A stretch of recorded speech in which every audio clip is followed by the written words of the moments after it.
Bora akiwa cabinet secretary, akiwa head of public service. Tukasema hatutaki kupata msaada kutoka nje. Sisi tujitegemee. Yes. Tuinue let's grow the basket kwa uchumi. Let us make it easier. Na uchumi ukapanda. At one time we were at 7.1% na Mwai Kibaki. Uchumi, mimi nilisoma kwa mikono ya Mwai Kibaki. Najua ile kitu inakula kinyetu wakati huu. Ni shida ya uchumi. Shida ya pesa. Hakuna pesa. Matajiri wameendelea kuwa matajiri, maskini kuwa machipuko, kwa sababu wanasiasa wanaendelea. Sasa wakati wa Kibaki kulikuwa na shida. Ndio, kulikuwa na misukosuko ya siasa na nini, lakini kulikuwa na buffer, uchumi ulikuwa unakuwa. Kwa hivyo wakati kuna misukosuko ya watu wasikizani vizuri, kuna shida hapa, kuna shida hapa, bado nyumba zinajengwa, bado Thika High Super Highway inajengwa, bado miradi ya maendeleo inaendelea, bado mahindi na unaelewa. Lakini hivi sasa kuna misukosuko na hakuna maendeleo. Mbona hakuna maendeleo? Hakuna maendeleo kwa sababu, answering your second question, ile team ya Uhuru Kenyatta ambayo alianzisha has been flawed. Imekuwa na shida. Kwa sababu Uhuru Kenyatta ni rafiki yangu. Yeye alipoingia kwa serikali, yeye alikuwa na plans. I remember going to see him in State House kumwelezea about mikakati yangu ya Machakos. He was very excited. Uhuru gets very excited about development. Very excited. Akiambia kwamba vijana watapata kazi, kutokuwa na hii, he gets very excited. Because he wants to see Kenya. Akaanzisha mpango mingi ya maendeleo. Lakini unajua, kama wewe ni general na askari wako wengine wanafanya makosa, wajui kupiga risasi, kushoot, you cannot go anywhere. Yes. Kwa sababu ukiangalia shida yake ilianza na deputy. Mimi nilikuwa naambia watu wangu jana wa Machakos kwamba wakati Uhuru alikaa chini kwa meza na Ruto, wakasema tukae chini tuangalie vile tutajenga nchi. Wakaenda page 1, Ruto akasema ngoja kidogo nikajisaidie. Hakurudi. Akaenda kanisani, akaanza kwa campaign. Hakurudi. Kwenda makanisani haijengi nchi. Kwenda makanisani kuzunguka public rallies haiongezi mkate kwa kina mama ama baba ama kazi kwa vijana. It doesn't do that. Lazima mfanyikazi wa umma ukae chini kama kiongozi, ufanye kazi kwanza, siasa baadaye. Lakini ukianza hii mind control, unajua Wakenya ni Wakristo na ni Waislamu na tunapenda religion. Na unajua ya kwamba ukienda through religion unapatia mind control. Unaonyesha we ni mtu mzuri, we ni mtu safi, na hiyo mind control inafanya watu wakupende bila kujua kwamba you are shooting nothing. Ni stories mnapiga. At the end of the day ukirudi nyumbani we ni maskini. Umeelewa? Watu wanataka kazi, and it is a shame. Let me tell you, Mount Kenya, watu wa Mount Kenya, you are shaming the country because nyinyi mlipigania uhuru. Nyinyi ndio pale mliuoa na wakoloni. Mount Kenya kule mkapigana, damu yenu ikamwagika, ndio Kenya ikapata uhuru. Imagine. Watu wa Mount Kenya mmetawala nchi yetu 15 years na Jomo Kenyatta. Mkatawala another 10 years na Mwai Kibaki. Mmetawala tena nearly 10 years na Uhuru Kenyatta. The behavior mko nayo sasa sio behavior ya watu ambao wametawala nchi yetu ya Kenya. Sio behavior ya watu ambao walipigania uhuru. This is a shame, and you should be ashamed of yourself. Na viongozi wa Mount Kenya mnapaswa kaa chini mjiulize, is this the behavior ya watu ambao wamemiliki nchi yetu all those years? Imagine. Unaelewa? Watu wanasema power has gotten into your head. Huko nje tunasema ya kwamba hawa Kikuyu wa Mount Kenya, power has gotten into your head. Mmekaa kwa kiti, mmemiliki, mko sawa mpaka sasa, you are taking the rest of the country for granted. Hata mmeacha kufikiria kuhusu vile nyinyi wenyewe mnajijenga because you are taking it for granted. Unaelewa? And that's a very bad message, because the Kikuyu nation is a warrior nation. The Kikuyu nation is one that knows how to build itself up. Mulifinywa na wakoloni, but you're able to rise up. Lakini sasa you're becoming, you're behaving like people who've never even sat in a seat of power. Mnaelewa? Mnafuata tu, mnaambiwa hivi, sasa mnaua watoto wenu wenyewe. Wakoloni waliwaua, mkateswa na wengine miaka mingi. Sasa nyinyi mmepinduka mali, mnajiua. So it's as if you're finishing yourself. Watu wanasema you are like the Roman Empire that finished itself. Maybe you've reached a stage now, mko downhill, na nyinyi ndio mnajimaliza by the people you choose. by the people you are following. So a time has come for you to reevaluate yourself. Otherwise, sisi wengine tutakaa hapa nje tukiangalia mkijimaliza. Tutaangalia tu mkijimaliza nini? Mtasema siku moja tulikuwa hapo, siku moja imwe twari, unaelewa? Kwa hivyo hii ni changamoto nawapatia as my brothers and sisters, mashemeji wangu, nawaambia stop finishing yourself. Twacokereria mheshimiwa ni ugukorwo gitwira atiriri tondu we mundu muteti na ni we uteti turorete ku tukurikiriria ha twagirire gucenjia na njira iriku tugicokereria no mbere ndaya ni mwakeigua moragirwo maguka manyu moragirwo magaitwo thakame mukirwira wiyathi tondu agikuyu ni umaruire wiyathi riu ni mwenina turorete ku ni undu waki na turarwirira ki na tugicokereria mheshimiwa ni egutwira atiriri riria mundu ararora mutongoria ri agirire kurora ki niki mwagirire ni kwirirwo tiga maundu mau muraheo anga mandu uswazi magithina mbere na gukwira atiriri ndukaikare na broti itari njake ndukaikare na broti itari njake kana nyumba itari ndiku Uswazi fronts magiuka gukwira atiriri megukorwo magiko finance 100% broti yo yaku yakwamire maguthondekere magwakire irike yarika mario ya gicunji kia 70 nawe ukoya gicunji kia 30 kia income iria gikorwo ikirehwo ni broti iyo kwa miaka 15 no nikikiega tikaba wambiririe gwakirwo na Uswazi riu ri marenda o kindu kimwe marenda o title deed allotment letter share certificate na nimegwika maundu macio mothe ma legal mau mothe financing mau mothe gwaka ni kwaona mbeca ciothe ni ciao na ndirendo mahurire thimu nige munyitanire nao Uswazi front namba yao ya thimu ni 0729 250 507 0729 250 507 kana 0753 416 020 0753 416 020 Uswazi front you dream they make it a reality na ninge kwira atiriri wathi muikaranie na Uswazi ri tanegererio manatathi mothe maria mukwandikanira girimiti uthome kahora u understand ucoke ndugathi mundu ni athia na ruya wake thiko ici andu ni mathia na ruya wake ruya ni mbeca nini muno wire ruya nake mugathi mugacainanira girimiti na matire na thina Uswazi fronts ni megukorwo magikunengera maratathi bau na magakwire nigetha ukiingira girimiti ni ri ukamenya niki urakorwo ugisign Uswazi front ndugaikare na broti itari njake mheshimiwa twerekeire ku twathi uguo turathi tukurikiriria ku tiagwere mimi niliposema nataka naomba kiti niwe president 2022 nilisema ya kwamba computer ya Kenya imehang because let me tell you in 1963 wakati tulipata independence Kenya was doing very well economically. Ukiangalia per capita GDP ya South Korea, Singapore, Malaysia, hizo nchi zingine zinaitwa tech economies, Indonesia, they were nearly at par with the country of Kenya. Lakini hivi sasa mahali tumefikia we are very different. In the 1970s we were in a position sisi Kenya to loan Singapore money. Hivi leo they giving us money. Umeelewa? They were poorer than us. In 1977-78 South Korea sent a delegation here to learn about our regional development and how to build our economy. Umeelewa? They were sending their students to learn in Kenya. Tulikuwa walete. Sasa wanatupatia scholarships our students wanatoka hapa wanaenda kwao kulani. Where did we go wrong? Unaona? Na mimi nasema ya kwamba ile methodology ambayo tulitumia ya maendeleo was flawed. Ilikuwa wrong. Kwa sababu tuliconcentrate na politics of division na politics of tribalism.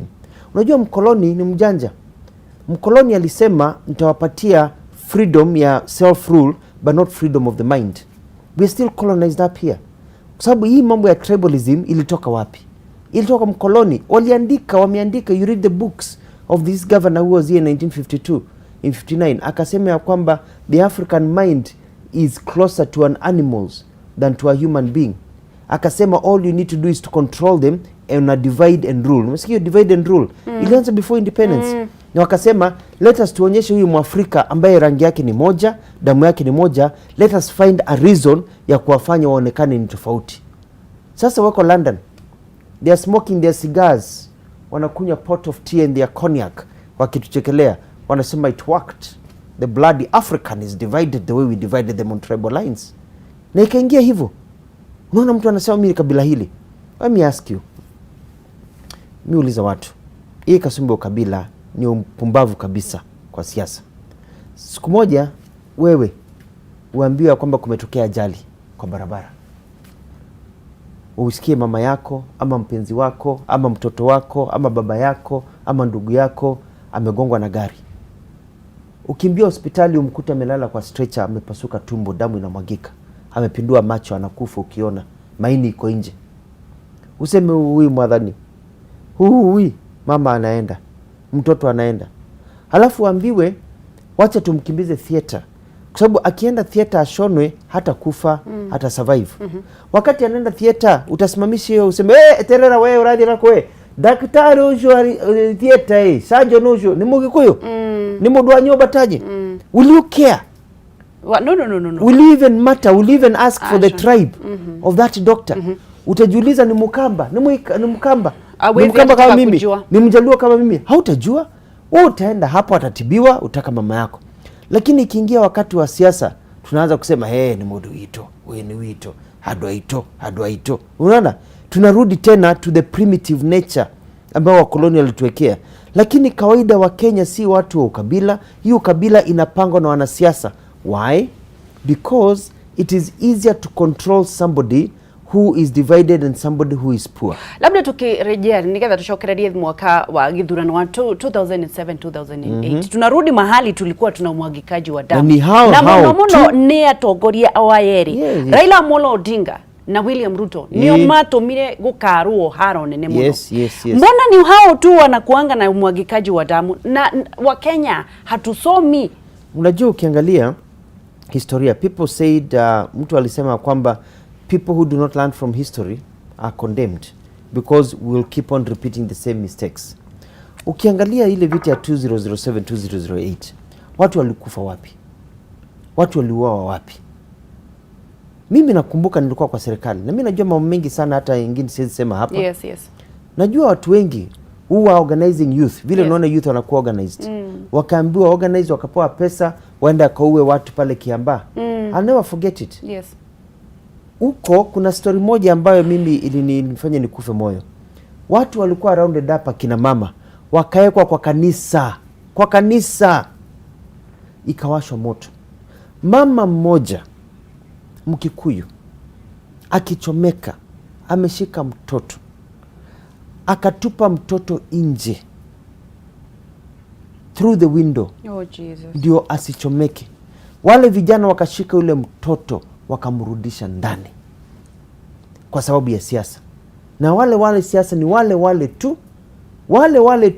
Ndio sisi tunauliza hii nyumba ya Mobi, kwani mmerogwa? Tutathomaga. Kwani mmerogwa? Watu ni wale tu, unaelewa? Kwani ni kasumba gani? Mimi nakumbuka mtu mmoja alinipigia simu, I'll never forget this. Nilikuwa kwa ofisi ya Ambassador Mudhaura. Nilikuwa nimekaa hapa, pamekaa former commissioner of police that time, General Ali na Ambassador Mudhaura. Jamaa akanipigia simu, alikuwa na simu yangu. Akaniambia mimi ni fulani. Sisi tuko hapa. Wapo pande wa Eldoret. Ni Mkikuyu. Akasema wanakuja. Ni Maroka, wanakuja. Tutumie mtu. Nikamwambia Commissioner Ali, akapiga simu. Watu tukakaa. Akapiga simu tena. Weko hapa nje. Wameua jirani yangu, wanakuja. Nairobi post election violence inaendelea. I'm aware huyu mtu ananipigia simu, Commissioner Ali anajaribu kupiga simu huko na huko, kumbe everybody has been compromised huko. Do you know that man was killed? Oh my God. We tried calling him later, he was gone. Alipigia the government spokesman of the Republic of Kenya. I was seated with the head of public service, with the commissioner of police, and we could not save his life because it was organized to kill these people, to a flash out, to a way. It is either our way or no way. Na unajua watu wengine wanaponea tu chupu, but let me tell you, Mungu si adhumani. People will still have to pay for the blood that was spilled in this country. Labda tukiendelea na Mungu anajua tu. Mungu anajua tu. Tuthiete ogwo tuthiete tugukorwo tugithie ku twaga gucenjia tugukorwo tukiona maundu mahana atia ta muno gicigo gia gatagati. Hii Mount Kenya mnajimaliza because mkianza vita na instability, your economy will go down and the Kikuyu nation will become poor. Mwangalie, maybe this is a calculation to ensure that the Kikuyu nation becomes poor. Because if you are poor, then you can be controlled by others. You see, the Mount Kenya region is the richest nation in this country. And you are rich because you've been stable in a very solid way, you do your agriculture. But look at the things that have failed. Nani aliua kahawa? Ni watu gani aliua majani? Hizi cooperatives, hizi kukua na river tax na nini? Nani waliua hizo vitu? Ndio Wakikuyu biashara zenyu ziende vizuri. Kibaki try to revive them. Tukaanza hizi cooperatives, tukapeana nini, tukafanya kazi na Kibaki nini. Uhuru akaingia, lakini Uhuru anafanya hivi usiku, mchana mwingine usiku anafanya namna hii. Wacha nikuulize swali moja, labda wajibu katika serikali Mutua ni juwe thirikari-ini. Yes. Andũ arĩa marakarĩte mũno thĩinĩ wa Gĩkũyũ na nĩ wega kwaria tondũ nĩ njemanagia nao nĩ ahũri a biacara. Arĩa mambĩrĩirie gũkorwo makĩhingĩrwo biacara ciao haha kĩrĩa na gũgĩkorwo maũndũ mao nĩ mathire importation gĩkorwo ina thĩna mũingĩ mũno nĩ Agĩkũyũ. Na rĩu maraigua ta marakarĩte nĩ ũndũ wa gũkorwo matirateithĩrĩrio na rĩu marenda mũndũ ũngĩ rĩngĩ mareciria nĩ Ruto kana mũndũ ũrĩa ũngĩ. Nĩkĩ gĩthiĩte na mbere? Lakini unajua wengine wanajiuliza ule mtu mnataka because the biasharas are not doing very well. Because I don't blame Uhuru Kenyatta 100%. Because Kenyatta amekuwa akifanya kazi yake, lakini wale wengine ni kama kuchota maji na alafu watu wanadunga shimo. Unaelewa? So unabeba maji ukifika nyumbani unakuta it is already quarter imemwagika yote. Because unafikiri wengine wanakubebea lakini kazi yao ilikuwa kudunga mashimo muende chini. Because Uhuru Kenyatta has been programmed to fail from the word go. Wakati aliingia serikali ya nusu mkate. And let me tell you, let me say some things here that people don't want to hear. Unajua when Uhuru Kenyatta got into government, he divided positions. Yeye na Ruto. Ruto anataka hizi appointments. Ruto akaeka watu gani? Watu wa kwao. Mostly from the Rift Valley. Uhuru Kenyatta akabakia na portion yake 50%, akaeka the rest of Kenya. Yes. The rest of Kenya. Huyu ameweka yao watu wao peke yake, huyu anaweka the rest of Kenyans. Imbalance ikaanza wapi? Hapo. Umeona? Look at the positions that zilipeano hapa that were to control the economy. What was happening in the economy? Haya, isitoshe basi tukaingia katika era, this is where I blame Uhuru, of bureaucracy. He oversaw where he agreed Kenya ikuwe bureaucratic. Kufanya biashara sasa Kenya imekuwa ni kama impossible. Things have become very problematic. Kutoa pesa kwa Central Bank kuhamisha imekuwa shida. Imekuwa we've become very bureaucratic in our country, thinking we are rescuing the money. Na unajua kwa nini aliweka hiyo bureaucracy? Ni kwa sababu anachunga pesa isibiwe. Nani anaiba? Ni yule yuko na yeye hapa tu, wale yuko karibu na yeye, kikulacho kingoni mwako. So you people create a problem within you, hawa watu nawajua, and then for you to solve the problem unaweka stringent conditions ndio waache kuiba, lakini nani anaumia kwa stringent conditions? Ni wale wa biashara wa kwa kwenu nyumbani. Yes. You know, so you look at businesses are failing, there is no employment. Wewe sijui ukichunga ukiangalia hapa mbele unaona kazi yote inatokea. So what we need in this country is change. Labda tukirejea mheshimiwa Ntogosha ukirejelea, and labda utakuwa ukituelezea kuhusu viongozi hawa wawili, Raila Amolo Odinga, William Ruto. Kuna siku walifanya kazi pamoja, na kati ya zile malalamishi Ruto amekuwa nazo ni kwamba Raila alihusishwa katika serikali ya Uhuru Muigai. Labda utatuelezea nini ilifanyika katikati hao viongozi wawili, nani huwa na shida? Mimi sitaki kuongea kuhusu watu, napenda kuongea juu yangu. Lakini ningesema hivi, swali la kuuliza ni hili. Ni kwa nini walianza vizuri Uhuru na Ruto? Ni kwa nini Uhuru Muigai Kenyatta aseme sitaki hii wedding, sitaki hii marriage, yuko na kasumba mbaya? Ni kwa nini Uhuru alitoka nje ya nyumba akaenda nje kutafuta mchumba mwingine? Ni kwa nini? Nini kilifanyika hapa ambacho Uhuru akasema enough is enough, I cannot contain this? Lazima tujiulize, kwa sababu Uhuru si mwendo wazimu. Uhuru si mtu ambaye amerukwa na akili. Uhuru is the son of the first president of the Republic of Kenya.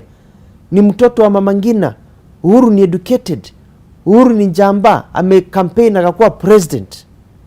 Uhuru si mtu ambaye ni mtoto hati anafanya hivi. For Uhuru to decide hii ndoa haifanyi kazi, hakatoka nje ya nyumba akaenda kupanda miti mahali ingine, inamaanisha iko kasoro.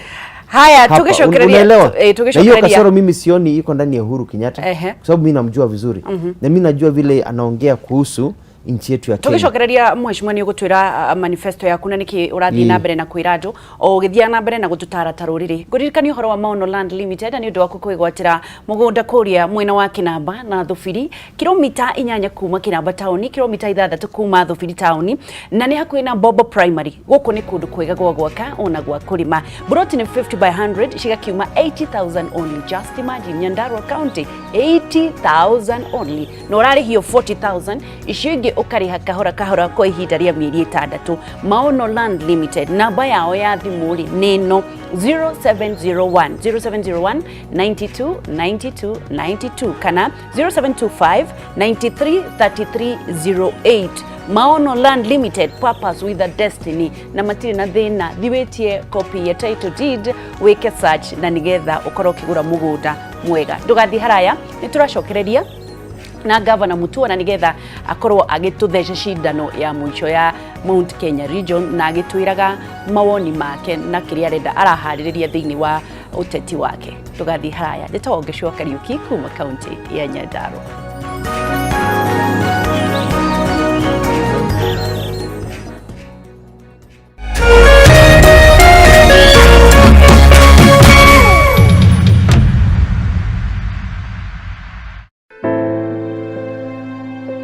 Kuma riria homa ya corona yaingirire Kenya, ni kuri makinya matacukitio ma guteithiriria kuhurana na murimu uyu ndugathereme. Wa mbere, mutongori wa bururi His Excellency President Uhuru Kenyatta ni acagurire Health Cabinet Secretary Mutahikagwe atongorie kamiti ya